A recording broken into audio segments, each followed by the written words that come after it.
Good afternoon. My name is Sakib Shadman and I'm a pre-service teacher at Al Taqwa College, Melbourne. So I have a permission to teach and that's what I do as a job 4 days a week. So part of my experience teaching at a school, it's about fulfilling APST 1.2 that I need to know the students and how they learn to assimilate the new knowledge to the old because all new knowledge is constructed off of our existing schemas. So I know how the new generation loves to learn. They're all addicted to their devices. All they do is play on their laptops all day. And even in class, sometimes when I'm trying to explain things, they're on their laptops.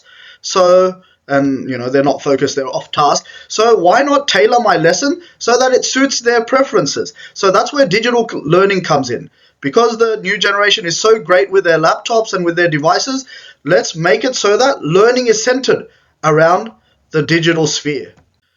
Of course, making learning digital means more planning for me as a teacher, and that relates to APST 3.2. That the teacher, instead of standing in front of a classroom and explaining things and lecturing the class, these students, they have very short attention span. I should know as well.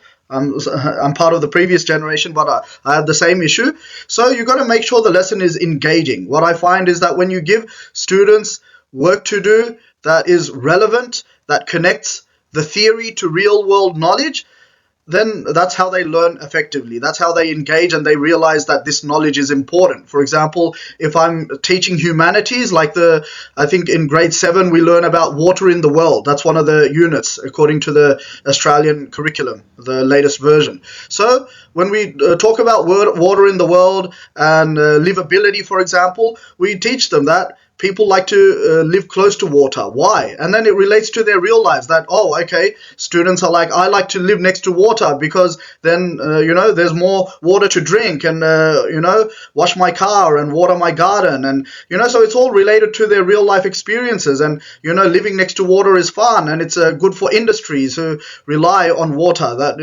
instead of having an industry in the middle of Alice Springs, having it coastal is more convenient. It creates more opportunities. So the city becomes more livable because it's closer to water and our lives become easier. So again, planning engaging experiences, asking them to create like a digital poster about water in the world, asking them to brainstorm and collaborate and work together.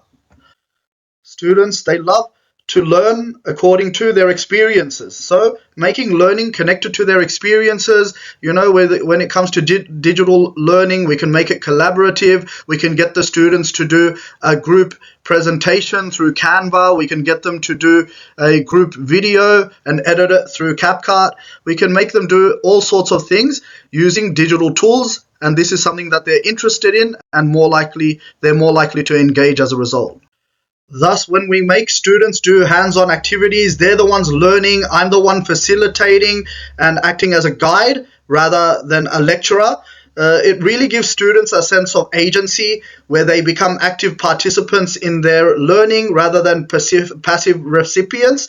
And that way they're more likely to focus, their attention span will be longer because they're the ones who are doing everything. They're the ones researching, going on different websites and, researching academic journals and finding out the information and then putting it into a presentation or some sort of format that is digitally appealing. And they can present it to the class using smart boards, and there's all sorts of technologies available for students to express themselves using digital tools. And that's what I'm here to facilitate as a pre-service teacher in Melbourne, one of the most digitally advanced cities in the world, although that's disputable.